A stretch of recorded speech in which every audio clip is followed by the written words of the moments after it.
Bismillahirrahmanirrahim. Assalamualaikum warahmatullahi wabarakatuh. Alhamdulillah wassalatu wassalam ala Rasulillah Muhammad bin Abdullah. Anak kelas 12 yang Bapak banggakan, alhamdulillah hari ini kita berjumpa kembali dalam pelajaran SKI tanggal 18 Agustus 2020. Hari ini kita akan belajar tentang 3 fase penyebaran Islam.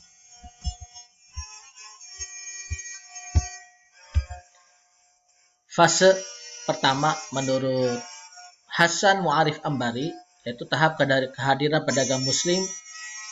Sebagaimana kita ketahui bersama, peran pedagang muslim itu peran yang sangat vital, yang penting, yang mempunyai dalam menyebarkan agama Islam di Indonesia atau di Nusantara, terutama para pedagang atau para tajir dari negeri Arab, dari Persia, dari Iran, maupun dari Gujarat atau India.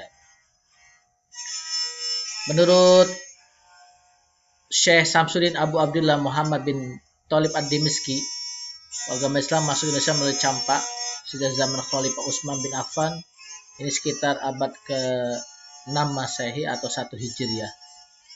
Bayangkan ya, dari 6 Masehi ke 13 Masehi itu butuh kurang lebih 500 tahun ya, sampai akhirnya nanti para pedagang itu melakukan komunikasi aktif setiap hari mengajarkan agama Islam ya,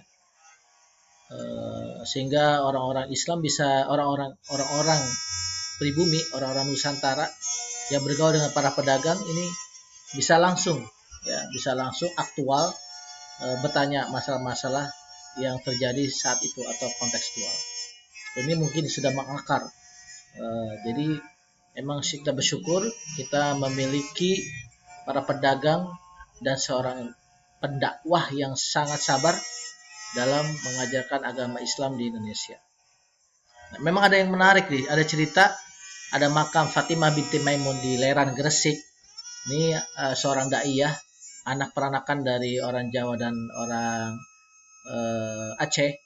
Ini memiliki parasan cantik, seorang daiyah, dan bahkan pada kalau dibikin film ini atau romans sebenarnya bagus banget ya. Jadi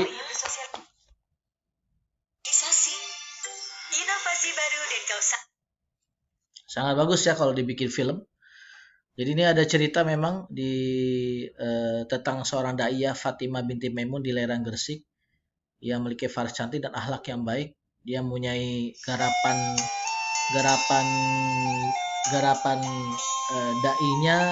dakwahnya itu di daerah Leran, lokal sifatnya. Nah, karena kecantikan dan akhlaknya itulah dia terdengar oleh Raja Majapahit saat itu. Pada saat itu Fatimah juga sebenarnya hati menerima, karena berpikirnya kalau misalkan kita bisa berhasil mengislamkan Raja Majapahit, setidaknya dia bisa mengajak seluruh daerah-daerah jajahannya Majapahit yang dikuasai Majapahit itu bisa masuk Islam dengan sendirinya. Begitu politiknya. Tapi itu tidak selaras dengan keinginan orang tuanya. Orang tuanya menolak lamaran raja. Nanti pada saatnya bagaimana tuh, akhirnya ada suatu saat di mana yang dikabulkan adalah ya doa orang tuanya. Jadi nanti Fatimah kena penyakit, sakit, kemudian meninggal, dan nanti makamnya dibangun sebuah cungkup gitu ya oleh Raja Majapahit. Tapi kalau di versi yang lain, versi saya lihat di Liputan 6 itu berbeda. Dikatakan bahwa Fatimah yang suka dan sebagainya. Tapi anyway, ini adalah sebuah cerita yang menarik bagaimana seorang pedagang kemudian bertahun-tahun dengan sabar mengajarkan agama Islam yang memang sangat berbeda dengan agama Hindu atau Buddha yang mengajarkan status sosial, mengajarkan kelas ya, dimana kalau di Islam tidak ada kelas sama sekali. Kemudian yang berikutnya adalah tahap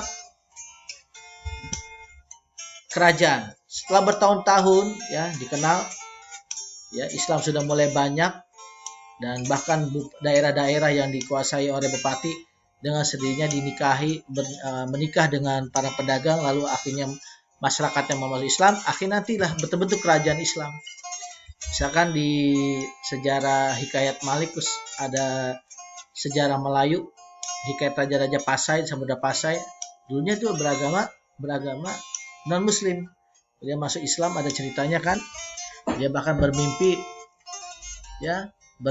di Hitan dan bermimpi dengan Nabi Muhammad SAW dan beliau akhirnya memeluk Islam. Kalau rajanya masuk Islam, masyarakat juga akan memeluk agama Islam. Kemudian di negeri dari Kerajaan Samopasai, nanti di daerah Jawa, Demak, dari Demak langsung ke semua daerah-daerah yang ada di Indonesia, termasuk di Banten, kemudian di Banjarmasin, ya Ternate, Tidore, dan Lombok. Nah, ada yang menarik.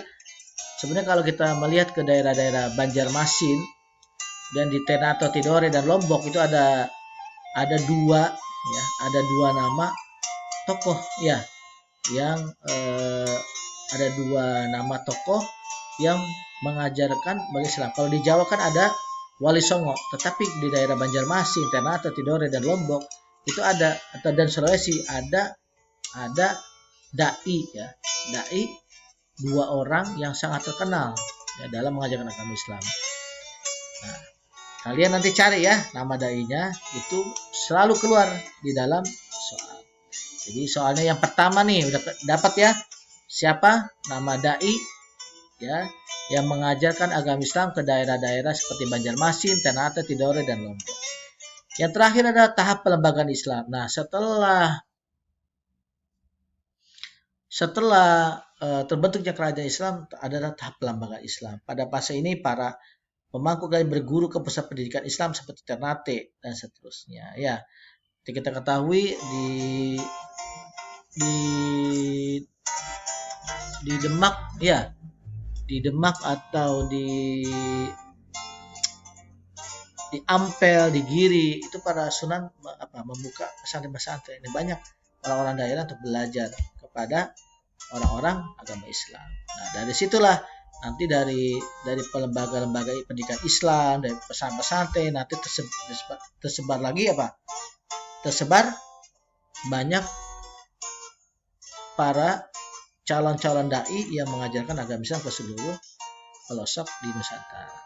Begitu sayangnya, jadi ada tiga tahap penyebaran Islam. Pertama, tahap kerajaan Islam Muslim itu abad ke-13, dan tahap terbentuknya kerajaan Islam pada abad 13 sampai 16 Masehi, dan terakhir tahap pelembagaan Islam atau pendidikan Islam atau pesantren. Ini juga penting sekali untuk menjaga regenerasi para dai dalam memantapkan keyakinan kehadiran Islam di negeri Indonesia atau di Nusantara. Anak-anakku sekalian, soal hari ini adalah ada dua. Yang pertama ya, jangan lupa siapa nama dai yang mengajarkan Islam ke Banjarmasin, Ternate, Tidore, dan Lombok. Dan yang kedua adalah jelaskan maksud dari tahap terbentuknya kerajaan Islam dan proses penyebaran Islam di Indonesia. Jelaskan maksud dari tahap terbentuknya kerajaan Islam dalam proses penyebaran Islam di Indonesia. Nah, saya punya link ya, sayang. Sebelumnya kita bisa lihat. Di sini boleh lihat, karena ada yang berpendapat katanya kerajaan Islam Demak yang menghancurkan ya negara Majapahit. Sebetulnya bukan karena itu ya, sebenarnya karena hanya pohon Islam, karena ada Paregreg, perang saudara, karena ada ya karena banyaknya kabupaten-kabupaten yang memang menolak ya, dan karena lemahnya raja-raja Majapahit di akhir abad ke-14 itu yang membuat sebenarnya Majapahit runtuh. Jadi itu aja ya. Ini sebagai sebagai